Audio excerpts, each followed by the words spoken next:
despojemos del viejo hombre, pero nos llama a vestirnos del nuevo hombre. Por lo tanto, un jardín no solamente se construye por medio de arrancar las malezas, es necesario sembrar las buenas semillas. La lección número 7, que es el tercer compromiso, nos enfocamos a aprender a amar bíblicamente. Vimos que el amor que las Sagradas Escrituras nos llaman a manifestar y a expresar es completamente distinto al amor de este mundo. El amor de este mundo fundamenta sus relaciones en los sentimientos y los sentimientos egocéntricos, egoístas, dicho sea de paso. El amor bíblico es este amor que el autor define como esa disposición voluntaria a hacer bien al otro, no buscando reciprocidad y no determinado en base a si la persona amada lo merece.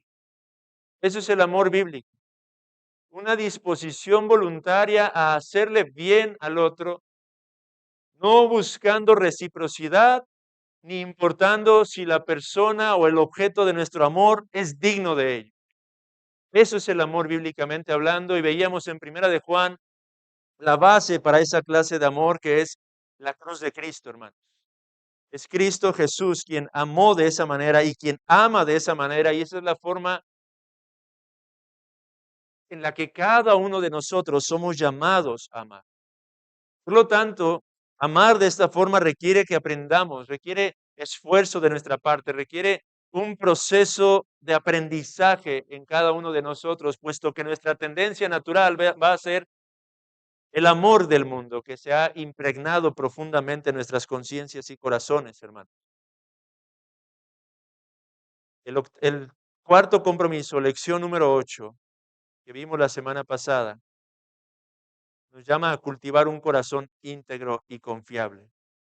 Y aquí veíamos la importancia de aplicar uno de los fundamentos teológicos. Queremos llegar a ser personas confiables. Queremos que nuestra esposa confíe en nosotros. Queremos que nuestro esposo confíe en nosotros. Queremos hacer que nuestro matrimonio sea más sólido. Necesitamos construir la confianza, y la confianza se construye en el día a día, en esas pequeñas cosas, en esas pequeñas promesas que a veces pasamos por alto, a las que no les damos absoluta importancia, que simplemente las vemos como algo mínimo, como algo inferior, pero lo contrario es verdad. Si queremos llegar a ser confiables, si queremos que nuestra esposa tenga una sólida confianza en nosotros, o nuestro esposo tenga una sólida confianza, necesitamos darle el debido peso a esos pequeños aspectos del día a día, hermanos. Estas han sido las lecciones entonces de los fundamentos prácticos o las aplicaciones prácticas hasta este momento en cuanto a esos fundamentos teológicos. 4 compromisos. Hoy vamos a ver el quinto y sexto compromiso para concluir con este pequeño curso, hermanos. En primer lugar, creo que olvidé pasarle las notitas el día de hoy. ¿Alguien me puede ayudar a irlas repartiendo, por favor? En primer lugar, entonces, en esta lección número 9, hermanos, quisiera comenzar reflexionando en un par de frases que se encuentran allí en sus notas. La primera de ellas dice así, la voy a ir leyendo en lo que les entregan las notas para que ustedes puedan leerlas también. Es un pensamiento de un autor llamado John Saltmarsh, que dice, mientras más amamos a quien no es como nosotros, menos amamos como hombres y más como Dios. Deje, vuelvo a leerla. Quiero pedirle que la reflexione, la digiera, particularmente la primera, no tanto la segunda, aunque la segunda también es realmente importante, pero la primera. Mientras más amamos a quien no es como nosotros, menos amamos como hombres y más como Dios. ¿Por qué diría esto este autor? Bueno, nosotros creo que en esta iglesia local hemos recibido mucha instrucción de doctrina por la gracia de Dios. Si algo se enfatiza a menudo en esta iglesia local, es el Dios a quien adoramos, un Dios completamente trascendente, ¿cierto? Un Dios completamente distinto, un Dios que es diferente, un Dios que es otro, como lo han llamado algunos teólogos en la historia de la iglesia, un Dios que no es como yo, que no es como usted, a pesar de que nos creó a su imagen y conforme a su semejanza, un Dios completamente distinto. Y piense en esto, a pesar de eso, Dios muestra su amor para con nosotros. Usted y yo somos completamente diferentes al Señor, pero Dios muestra su amor para con nosotros. Por lo tanto, si lo llevamos a la aplicación práctica, relacional, el autor dice, mientras nosotros más amamos a alguien que no es como nosotros, más está asemejando nuestro amor al amor de Dios. Y menos estamos amando como meros hombres. ¿Por qué es que esta frase es importante, hermanos? El quinto compromiso nos llama a aprender a tratar también nuestras diferencias, pero hacerlo en la gracia. Déjeme compartir algunas de las diferencias no comprometedoras entre mi esposa y yo. Yo soy el segundo de 4 hijos, hermanos. En cambio, mi esposa es hija única. Antes de Cristo, y no digo que eso esté mal, pero el Señor me quitó este gusto, pero realmente me encantaba el fútbol. Mi esposa lo aborrecía. A mí no me gusta mucho el picante en las comidas. Mi esposa sí. Generalmente yo prefiero las cosas dulces.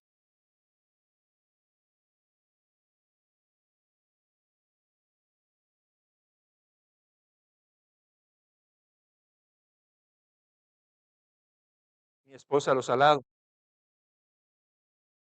A mí me gusta dormir temprano, no puedo, ya a partir de las 8, 9 de la noche, mi mente no carbura casi.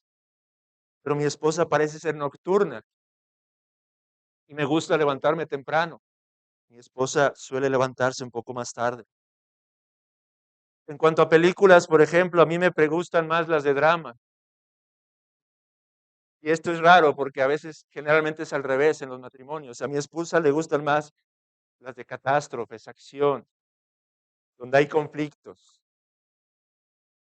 En la escuela, mi materia favorita solían ser las matemáticas. Mi esposa dice que a ella nunca le gustaron y que prefería las artes, mientras que a mí las artes jamás me agradaron del todo. Y podemos seguir enumerando diversos aspectos en los que somos muy diferentes el uno del otro y seguramente usted también, si lo reflexiona, hay muchísimos aspectos en los que son completamente diferentes. Tenemos una gran cantidad de diferencias. Incluso la Biblia nos enseña que nuestros roles particulares son también diferentes. En las Sagradas Escrituras, a las mujeres particularmente se les llama a la sujeción con respecto a sus maridos en el Señor. Y a los maridos particularmente se nos manda a amar a nuestras esposas como Cristo amó a la iglesia. Hay gran cantidad de diferencias. Lo curioso, hermanos, es que esas diferencias que al inicio incluso de nuestras relaciones nos suelen parecer tan atractivas, con el paso de los años se terminan convirtiendo en motivo de diversas y en ocasiones serias dificultades.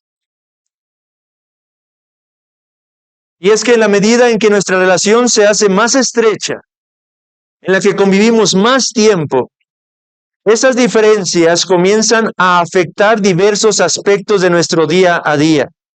Las distintas personalidades, formas de pensar, aunado a nuestro pecado de egoísmo y orgullo, comienzan a establecer el terreno para que surjan diversos tipos de conflictos. El que uno le dé gran importancia, por ejemplo, al orden en el hogar, mientras que el otro sea un poco más desorganizado, a menudo puede llegar a generar dificultades. O cosas como el hecho de que uno quizá es más friolento y el otro tiende a ser más caluroso en su temperatura corporal, a menudo puede llegar a traer conflictos cuando el egoísmo está a flor de piel. Cuando en la noche uno quiere estar completamente cobijado y el otro no quiere la cobija. Cuando uno quizá quiere aire acondicionado, pero el otro dice, no, está haciendo frío ya. El egoísmo comienza a prevalecer, las discusiones empiezan a suscitarse y piense en esto dándose día tras día, una y otra vez, constantemente, como una especie de pequeña gotera que va causando daños paulatinamente en la relación. En el matrimonio, a veces alguno será incapaz de dormir si no tiene algún tipo de pequeña luz encendida, mientras que el otro necesita absoluta oscuridad para poder descansar verdaderamente. Hermanos, una vez más, o más bien, pueden sonar como cosas muy simples, pero créame, terminan redundando en ocasiones en fuertes conflictos.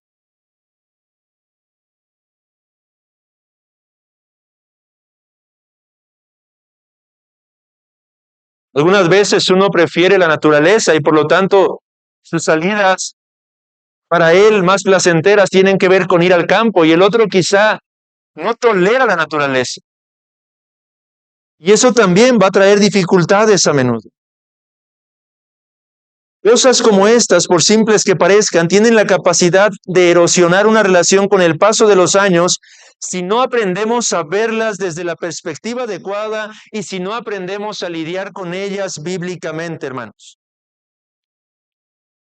Y es que a menudo podemos llegar a pensar, para que exista verdadera unidad en el ámbito de una relación y particularmente del matrimonio, se requiere que marido y mujer piensen exactamente de la misma manera, adopten exactamente los mismos hábitos y gustos, vean las cosas desde la misma perspectiva, hermanos. A veces tendemos a pensar que si va a haber unidad en nuestra relación, tenemos que esforzarnos por ser completamente iguales. Sin embargo, hermanos, la verdadera unidad no es el resultado de pensar de la misma forma o de tener los mismos gustos. Piense por un momento en esto. La propia creación nos revela una gran diversidad. Hay toda clase de criaturas y cada una de ellas completamente diferente la una de la otra. No hay dos seres vivos que sean absolutamente idénticos en todo este vasto universo. Aún si usted hace un poco de investigación, o quizá ya lo sabe, se dará cuenta que los copos de nieve son completamente distintos los unos de los otros. Y hermanos, ¿quién es quien determinó que esto fuera así? Dios.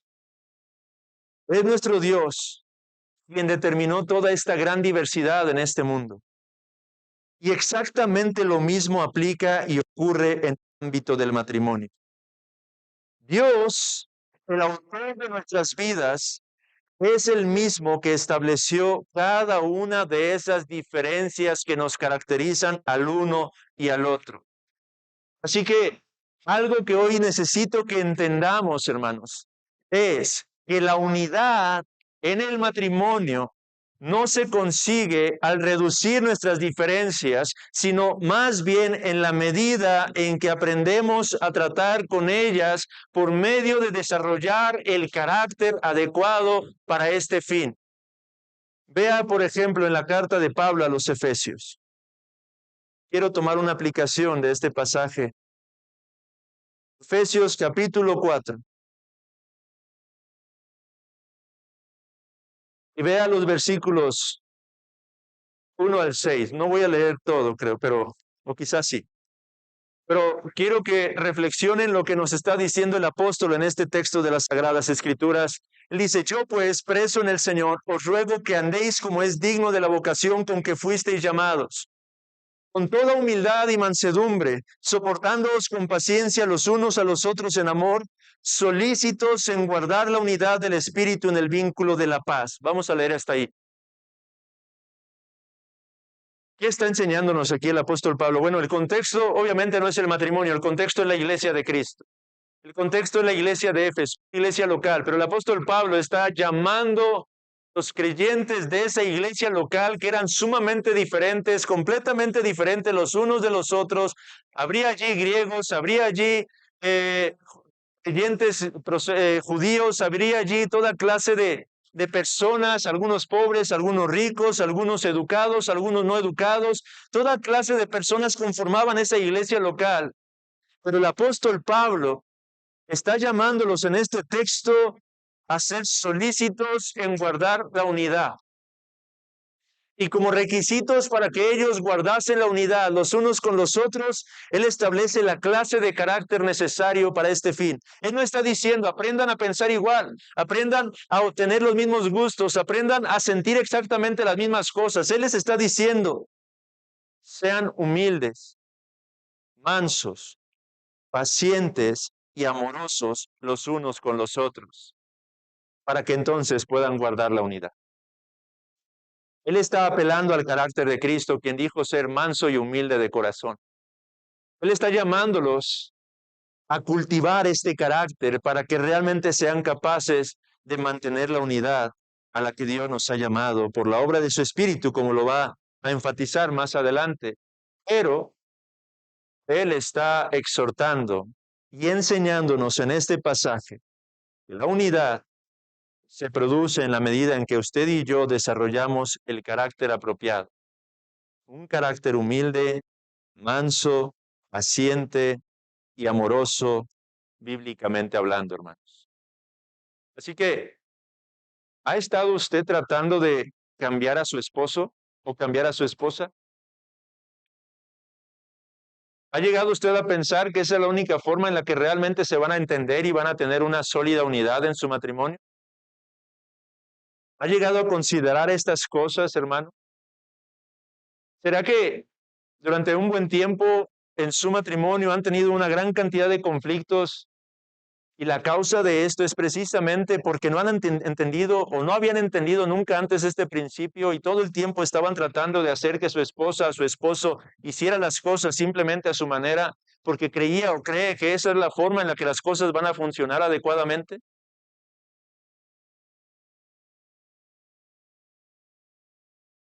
Necesitamos aprender a tratar con nuestras diferencias en la gracia de Dios, hermanos.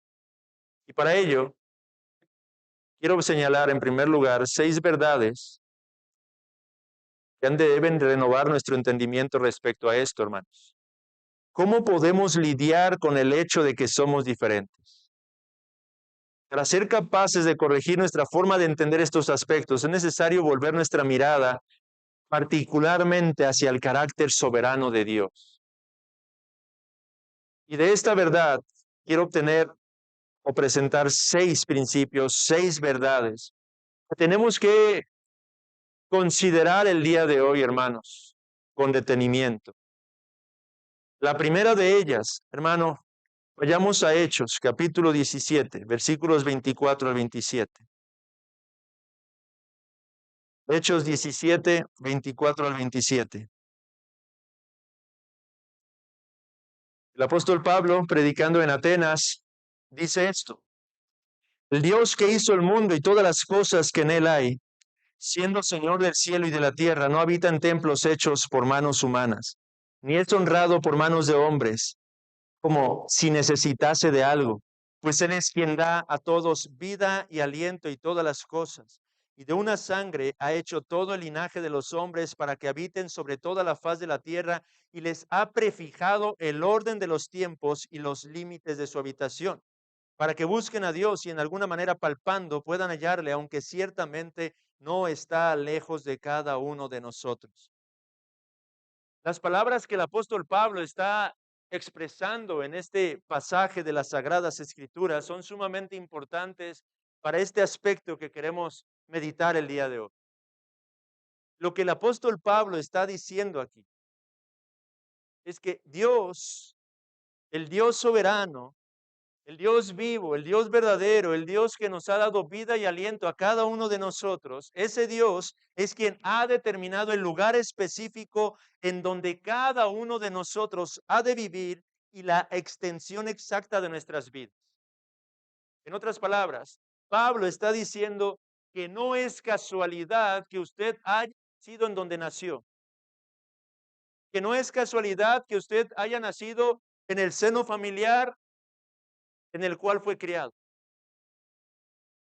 Pablo está diciendo incluso que Dios determinó el tiempo exacto de su nacimiento y Dios ha determinado el tiempo exacto de su partida de este mundo. Eso es lo que está enseñando el apóstol Pablo aquí, que él soberanamente ha determinado todas y cada una de estas cosas. Y no solo esto, hermanos, pero Pablo el apóstol a través de este texto nos está enseñando que Dios también ha estado en control de cada circunstancia que nos ha conducido hasta donde estamos en este preciso instante. Yo no sé cuántos años de vida tenga usted,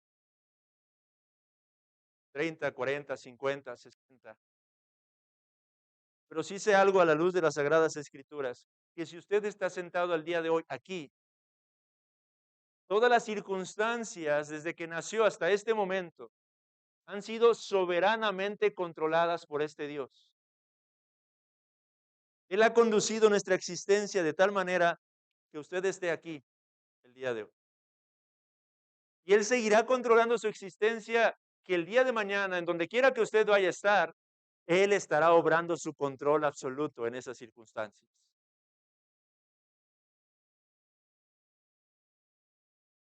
Esto nos lleva a una implicación práctica que vamos a profundizar en el punto 6, pero quiero adelantarla simplemente. Esto también nos lleva a entender algo importante. En medio de nuestras luchas, en medio de nuestras dificultades, en medio de nuestras aflicciones, debemos aprender a ver que en medio de esas circunstancias, Él se encuentra involucrado.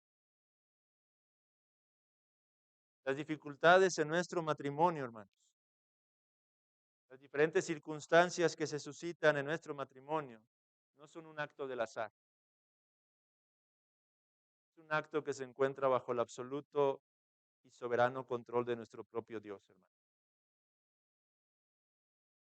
Esta es la primera verdad, entonces. Dios tiene el absoluto control de los detalles de nuestras vidas. La forma en la que usted fue criado o fue criada, hermana, no escapó de las manos de Dios. El carácter que fue desarrollado en su vida, la personalidad, los gustos, su forma de pensar, no salió de las manos de este Dios, hermanos. Pero la segunda verdad es que Dios no solo tiene el absoluto control de los detalles de nuestras vidas, pero tiene un propósito para las situaciones y lugares en que Él nos ha colocado. Si nada de esto ocurre por el azar, entonces podemos inferir que Dios tiene un propósito particular para cada una de esas situaciones y lugares a través de las cuales Él nos ha conducido. Él está obrando particularmente un propósito en nuestras propias vidas, particularmente si estamos en Cristo. Él está obrando nuestra santificación, hermanos. Ese es su mayor propósito para usted y para mí. Él nos ha salvado por su gracia, pero no nos salvó simplemente para que nos sintamos felices, nos salvó para santificarnos, para conformarnos al carácter de Cristo, su amado Hijo. De manera que en el ámbito del matrimonio, las diferencias entre esposo y esposa no son un error en el plan de Dios, hermanos, pero son más bien parte de su plan. ¿Por qué? Porque esas diferencias a menudo serán usadas por Dios para cumplir este propósito que es nuestra santificación. Esas diferencias las va a emplear Dios una y otra vez para hacernos mortificar nuestro pecado, para mostrarnos aún la gran cantidad de iniquidad que se alberga en nuestro corazón, el profundo egoísmo que se sigue arraigando en nuestras almas, el orgullo, todas estas cuestiones surgen a menudo a causa de nuestras diferencias con nuestro cónyuge y Dios, quien es el que tiene el absoluto control de todas estas cosas, cumple un propósito a través de esas diferencias y es el santificarnos. Mientras no comprendamos esto, hermanos, seremos completamente incapaces de responder a esas diferencias de forma apropiada. Entre más pronto entendamos esto, hermanos, mejor podremos lidiar con esas diferencias que han llegado a causar tanto conflicto a menudo en nuestra relación, hermanos. Pero una tercera verdad con respecto al matrimonio. El matrimonio, por lo tanto, es una de las herramientas principales que Dios emplea para cambiarnos y hacernos crecer. Déjeme leer una cita del autor Paul Tripp. Él dice, nuestro deseo es que nuestro matrimonio sea el lugar de nuestra comodidad, placer y deleite. Usualmente no tenemos deseos más grandes que estos, pero el propósito de Dios es que cada uno de nuestros matrimonios sea una herramienta para algo que es mucho más glorioso que nuestra pequeña y egocéntrica definición de la felicidad. Él ha diseñado el matrimonio para ser una de sus más efectivas herramientas de santidad personal. Ha diseñado el matrimonio para transformarnos.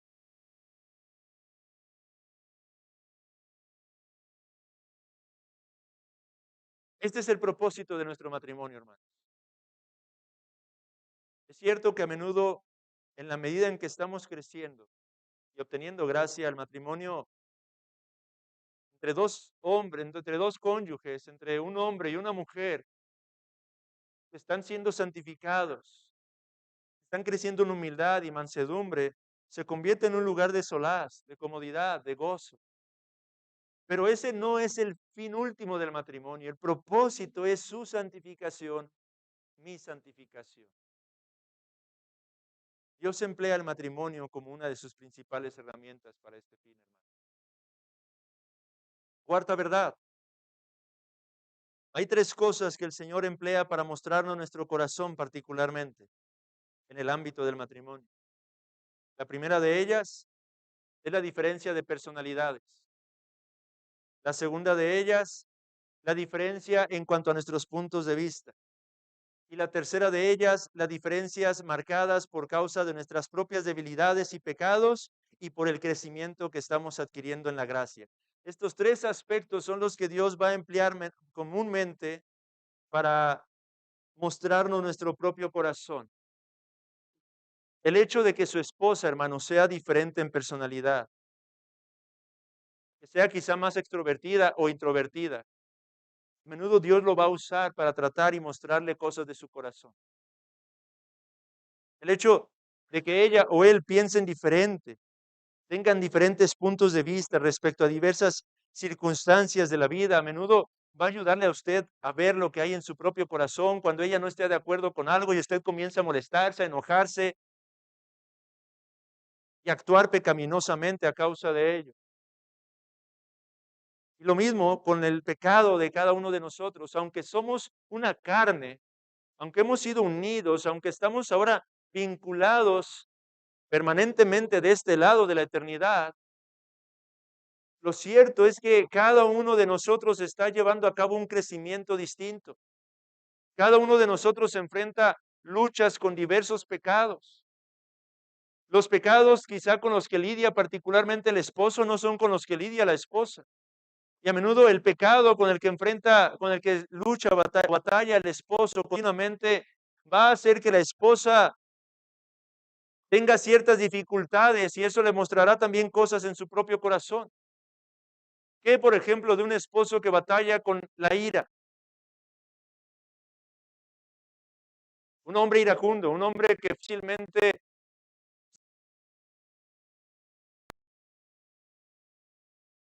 ese hombre tiene que tratar con ese pecado.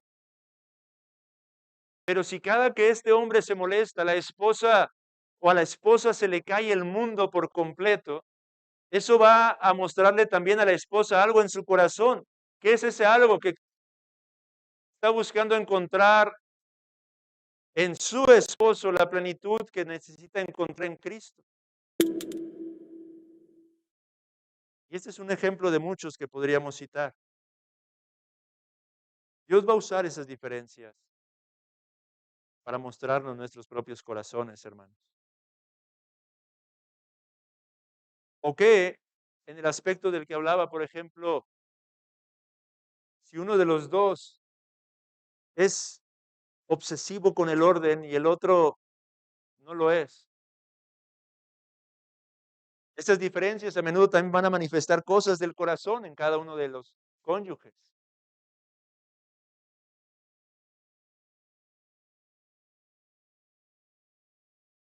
Orgullo, egoísmo, que es lo que habitualmente revela el Señor a través de todo esto. Falta de amor bíblico.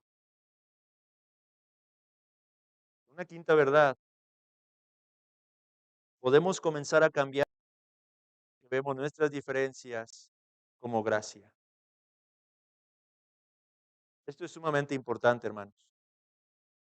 Hay ocasiones en las que nos encontramos a nosotros mismos orando al Señor pidiendo gracia. Señor, dame gracia en medio de esta dificultad, dame gracia en medio de esta crisis, dame gracia en medio de este problema que estamos enfrentando mi esposa y yo. Pero, hermanos, no nos percatamos de que a menudo las dificultades precisamente son la gracia que de hecho estamos pidiendo. Esto es algo sumamente complicado de entender a causa de nuestro corazón, hermanos, a causa de nuestro pecado. Porque uno pensaría que las dificultades es algo absolutamente negativo, es algo absolutamente malo. Y es cierto, es algo con lo que tenemos que lidiar. De este lado de la eternidad, sin embargo, Dios soberana y sabiamente es capaz de usar esas dificultades como un medio de gracia para nuestra propia santificación. De hecho, la Escritura nos enseña una y otra vez que son la clase de cosas que Dios va a emplear para santificar a su pueblo, hermanos. Hay varios textos, por ejemplo, Santiago capítulo 1.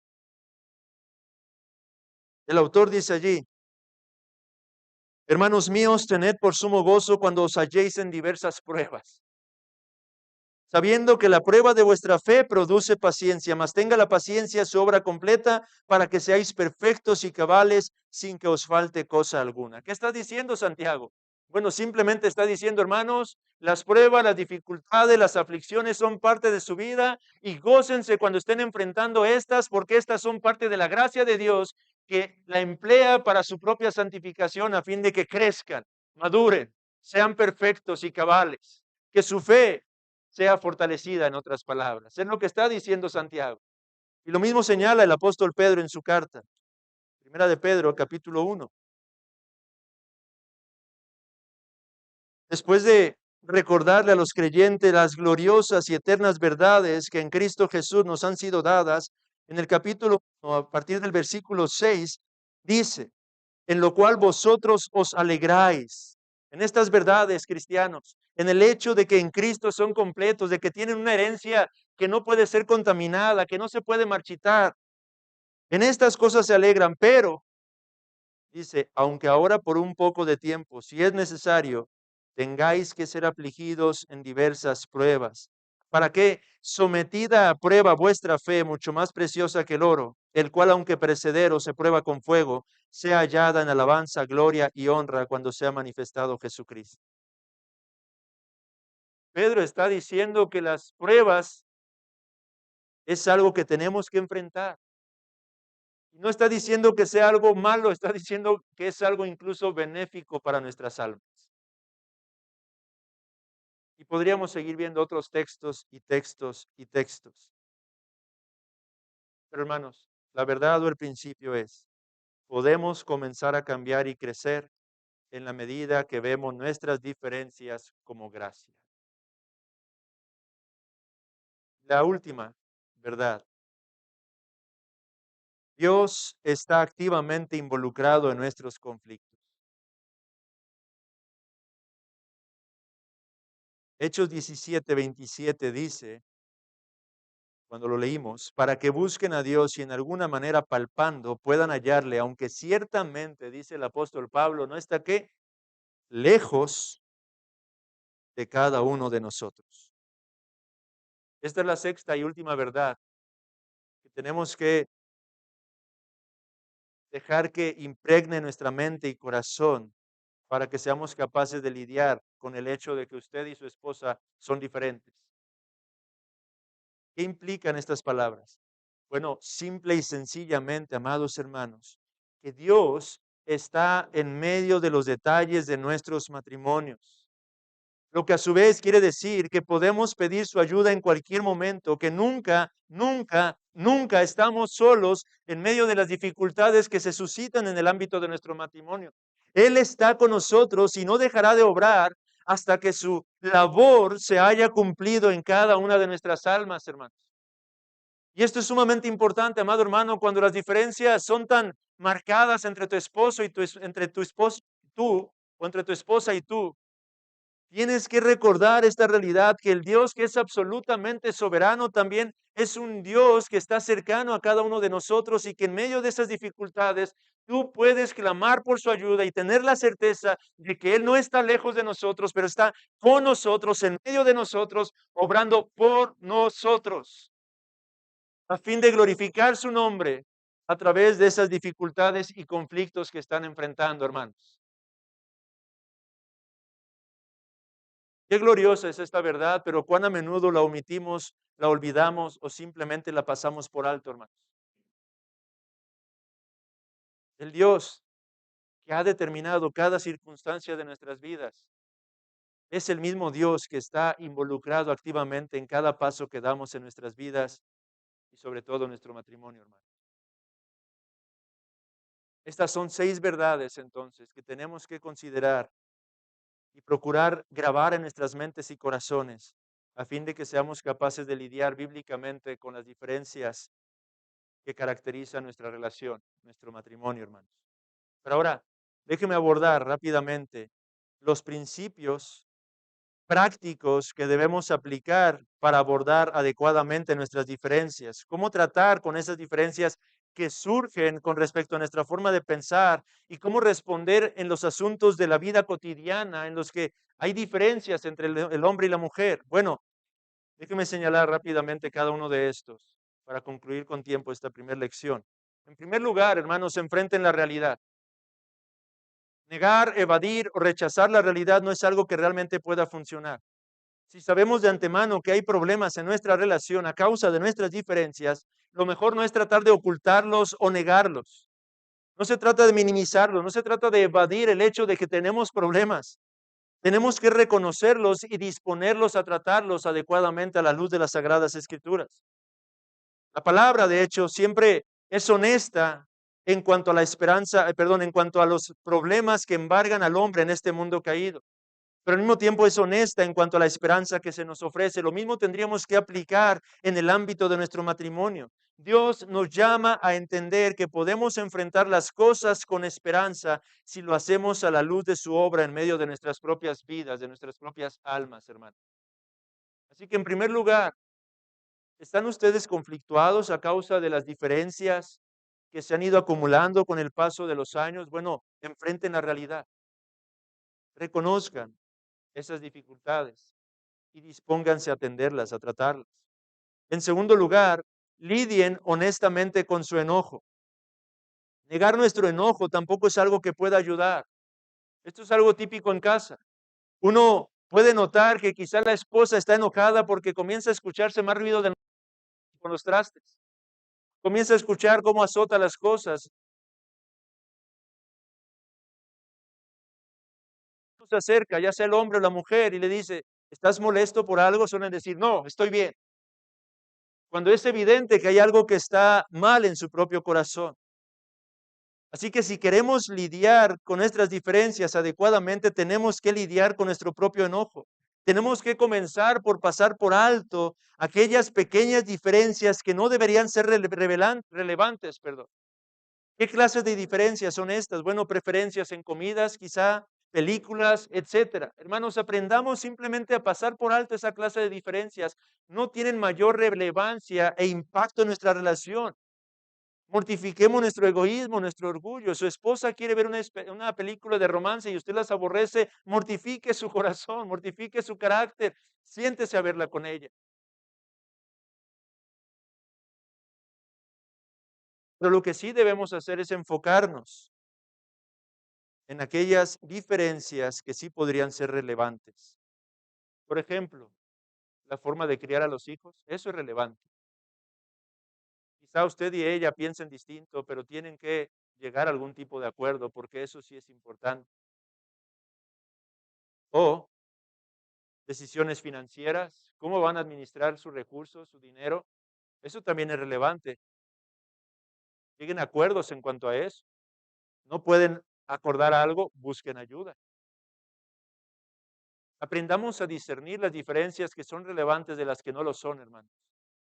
Y aquellas que lo son, atendámoslas con sabiduría, gracia y a la luz de los principios de la palabra del Señor. No nos enojemos, pero más bien tratemos esos asuntos, hermanos. Ahora, en este aspecto del enojo, me gustaría que vayamos a Efesios 4, 26 al 27,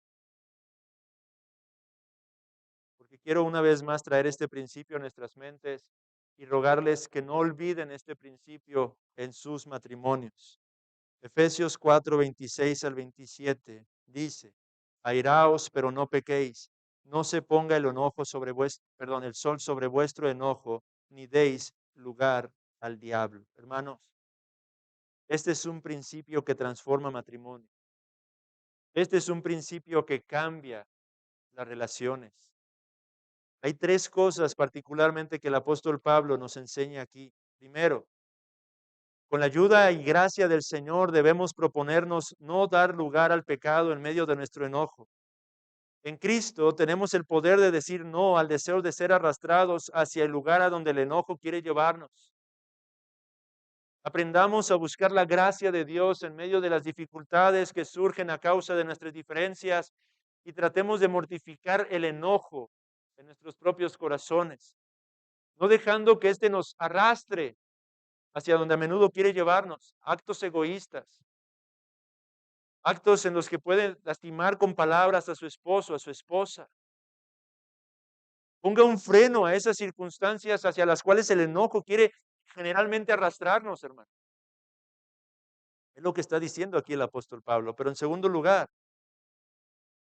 en nuestro matrimonio es vital rehusar que el sol se ponga mientras todavía estamos enojados. Y una vez más, hermanos, es absolutamente vital dejar que concluya el día mientras todavía estamos enemistados. Esto va a implicar a menudo que en ocasiones haya desvelos, tengan que pasar la madrugada platicando, tratando de llegar a una resolución. Va a implicar que a menudo uno de los dos o ambos se humillen delante del Señor. Pero recordemos que esto no se trata de justicia, se trata de quién está dispuesto a dar gloria a Dios por encima de cualquier otra cosa. Así lo planteó un predicador en una ocasión, exhortando a los matrimonios, diciendo, hermano, hermana, la pregunta no es quién va a buscar hacer justicia primero, sino quién va a buscar traer gloria y alabanza al Señor por medio de humillarse primero. Porque a menudo cuando hay enojo, cuando hubo alguna dificultad, una diferencia en nuestro corazón, porque así funciona nuestro corazón, comenzamos a autojustificarnos diciendo, no es que él empezó, él tiene que venir, o ella empezó, ella tendría que comenzar pidiendo perdón, reconociendo su pecado. Así que yo no lo voy a hacer. Sí, hermano, pero tú también pecaste posteriormente. Sí, pero ella fue primero o él fue primero, hermano. No se trata de quién comenzó. Se trata de quién desea realmente glorificar a Dios por sobre todas las cosas.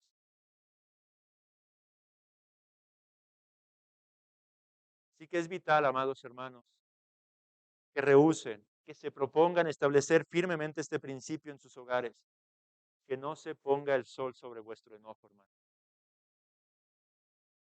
Lo tercero que nos enseña Pablo aquí, cuando hemos quebrantado estos dos principios, tenemos que ser conscientes de que lo que estamos haciendo es dándole lugar al diablo. No olvidemos eso, hermanos. Cuando en primer lugar nos hemos dejado arrastrar por nuestro enojo y hemos actuado pecaminosamente. En segundo lugar, hemos omitido ponernos a cuentas, aun cuando el día ya concluyó. Lo que el apóstol Pablo está diciendo aquí es que lo que usted está haciendo, o ustedes están haciendo, es dar lugar al diablo. Esto significa que estamos dando lugar a su obra de engaño y división en medio de nosotros. Por lo tanto, recordemos que mantener las cuentas cortas es una forma de protegernos y proteger nuestro propio matrimonio, hermanos. No olvidemos este principio, hermanos. Se los vuelvo a rogar, por amor al Señor. Es un principio que puede transformar por completo nuestros matrimonios. Tercer lugar, aprendan a comunicarse de forma piadosa. Vaya ahí más adelante en Efesios, pero ahora el versículo 29, capítulo 4, versículo 29. Y esto es algo que ya habíamos visto en otra lección, pero veamos una vez más este aspecto. Dice el apóstol Pablo, ninguna palabra corrompida salga de vuestra boca, sino la que sea buena para la necesaria edificación, a fin de dar gracia a los oyentes. En este pasaje, amados hermanos, el apóstol Pablo nos enseña que la comunicación piadosa se enfoca no solo en el uso de un lenguaje adecuado, pero en las intenciones de nuestro corazón al momento de expresarnos para con nuestro prójimo. Y es que es posible evitar el uso de palabras groseras o vulgares, pero al mismo tiempo ser arrogantes y ásperos. Y el apóstol Pablo en este versículo de las Sagradas Escrituras nos enseña que lo que debemos hacer es procurar hablar de forma que nuestro cónyuge sea edificado o santificado. Esto es lo que está diciendo el apóstol Pablo aquí. ¿Y cómo hacemos eso, hermano? Por medio de dar aliento y esperanza y transmitirle que realmente le amamos. Al hablar debemos recordar que lo estamos haciendo delante de Dios. Esta es la palabra que edifica, hermano. No basta con tratar de refrenar palabras ásperas. Tenemos que aprender a expresarnos bíblicamente. Una vez más, estos son los principios del cristianismo, hermanos. No basta con tratar de evitar ciertas actitudes. Necesitamos actuar de la forma piadosa. Y esto es lo que está enseñándonos el apóstol Pablo aquí. Ninguna palabra corrompida salga de vuestra boca, sino la que sea buena para la necesaria edificación. Él dice, no solamente no tienes que hablar mal, pero tienes que aprender a hablar bien. Tienes que aprender a edificar a tu esposo cuando hablas con él. Tienes que aprender a edificar a tu esposa cuando hablas con ella. De eso se trata la comunicación bíblica, la comunicación piadosa. Pero lo otro que nos enseña es que la forma de hablar piadosa también es una que da gracia a los que escuchan. Vea cómo concluye, a fin de dar gracia a los oyentes. ¿Y qué significa esto? Bueno, nuestro hablar tendría que ser con el propósito de conceder la gracia del amor, la gracia de la esperanza, la gracia del aliento, la gracia del perdón, la gracia de la sabiduría, la gracia de la paz, de la paciencia, de la fidelidad. Esa es la forma en la que tendríamos que expresarnos con nuestro cónyuge, hermano o hermana. Quizá tu esposo o tu esposa pecó contra ti. Si vas a hablar piadosamente con ella, no tienes que limitarte, o la Biblia no te dice que te limites a no hablarle ásperamente para hacerle ver lo que hizo. Tienes que aprender a hablar con él o con ella de forma que incluso le ayudes a recordar, Cristo Jesús, tenemos esperanza. Que ese pecado es un pecado con el que también tú lidias y luchas quizá. Y que en esta ocasión tú no fuiste el que pecó, fue ella o él. Pero que sin embargo a menudo también has fallado y que juntos deben de recordar que hay esperanza en nuestro Salvador, que contamos con la obra del Espíritu Santo para seguir creciendo.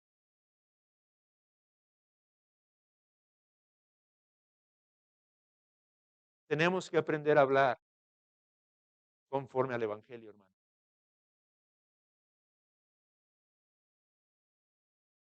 Siguiente, echen mano de sus recursos.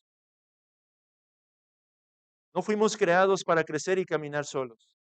Dios nos ha llamado a formar parte de un gran cuerpo, el cuerpo de Cristo. Echemos mano de la ayuda que otros hermanos piadosos nos pueden proporcionar. Echemos mano del ministerio de enseñanza y de la predicación en nuestra iglesia local. Echemos mano del uso de los medios de gracia que están a nuestra disposición para que podamos seguir perseverando en este aspecto de aprender a tratar nuestras diferencias los unos con los otros, hermanos. La Biblia nos enseña que nuestro crecimiento no es uno que se va a dar en un ámbito de soledad, sino en el ámbito de la iglesia local. Y lo mismo vemos también en Efesios 4 por implicación, el texto que leímos hace un rato. Hermanos, están atascados o atorados, busquen ayuda, acérquense, hablen con otros hermanos piadosos, busquen a los pastores. No están tan atorados como para buscar esa clase de ayuda. Bueno, sean más diligentes en los medios de gracia, la palabra de Dios, la oración, la cena del Señor. Siguiente principio, resistan las mentiras del enemigo. Hay dos grandes mentiras que Satanás procurará sembrar en nuestros corazones. La primera es que nos va a decir y susurrar una y otra vez, tú no tienes la culpa. Esa es una mentira de Satanás.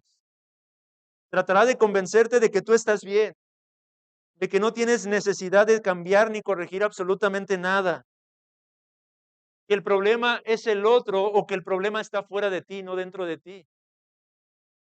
Esa es la primera gran mentira. Resistamos esas mentiras, hermanos, porque donde hay dos pecadores, generalmente ambos tendrán algo de responsabilidad en medio de las dificultades. Y la segunda mentira, susurrará a nuestros oídos, no tienes lo que necesitas. Satanás es un maestro en el arte de conducir al desánimo y a la desesperanza, hermanos. Siempre buscará tentar a los creyentes, haciéndoles olvidar de todo lo que requerimos para vivir conforme a su voluntad y para su gloria. A menudo tratará de hacernos minimizar nuestro pecado y de que dudemos de la provisión de Dios. Estas son mentiras que Satanás a menudo tratará de sembrar en nuestros corazones, hermanos. Pero recordémonos una y otra vez el Evangelio. En Cristo tenemos gracia, se nos ha dado el Espíritu Santo. La Biblia nos dice que si nos dio a su Hijo amado, a Cristo Jesús, ¿cómo nos va a dar juntamente con Él todas las cosas? Mateo 7 nos enseña, pedir, buscar, llamar, porque todo el que pide, le da. Al que busca, hallará, y al que llama se le abrirá. Y ese texto nos recuerda que Dios es un Padre bondadoso y que está dispuesto a proveernos todo cuanto necesitamos. Amado hermano, ¿estás en dificultades en tu matrimonio? ¿Estás conflictuado en tu matrimonio? ¿Y estás desanimado, desesperanzado? Y el día de hoy entiendes que eso implica que en tu corazón estás señalando que Dios es un Dios tirano. Espero que esto haga que corrijas tu pensamiento. Que es Dios quien te llamó a ese matrimonio. Es Dios quien te colocó en esa relación. Y Dios no es como Faraón, hermanos. Dios no es uno que manda a construir ladrillos sin darnos el barro. Dios nos da un llamado, pero juntamente con el llamado nos proporciona lo necesario para que podamos cumplirlo, hermanos. Cuando nosotros simplemente nos desanimamos, nos desesperanzamos porque creemos que no tenemos lo necesario para poder glorificar a Dios en donde nos ha colocado, simplemente estamos diciendo, Dios no es un Padre bondadoso.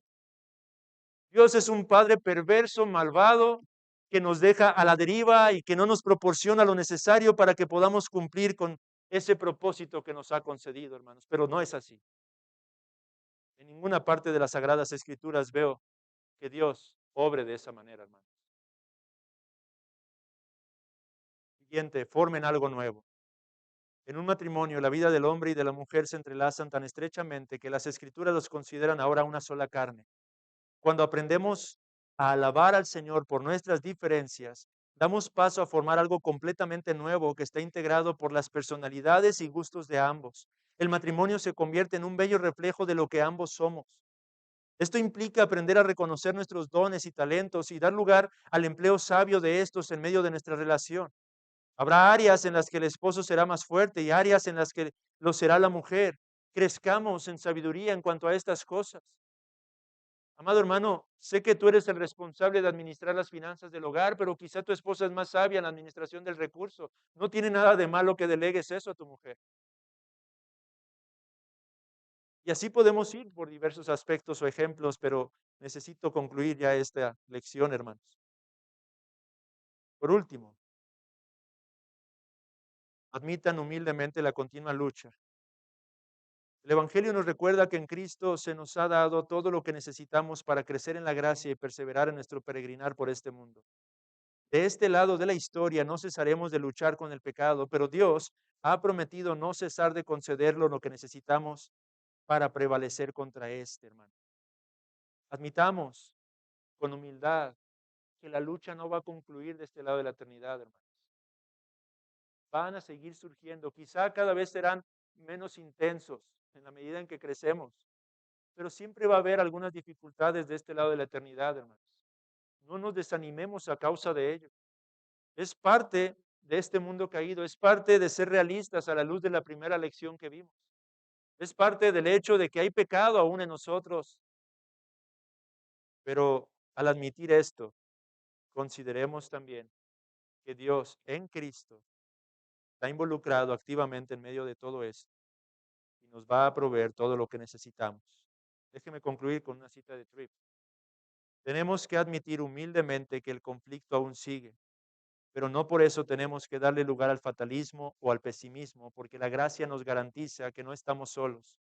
La gracia ha unido a Jesús con nosotros y nos ha unido a nosotros con Jesús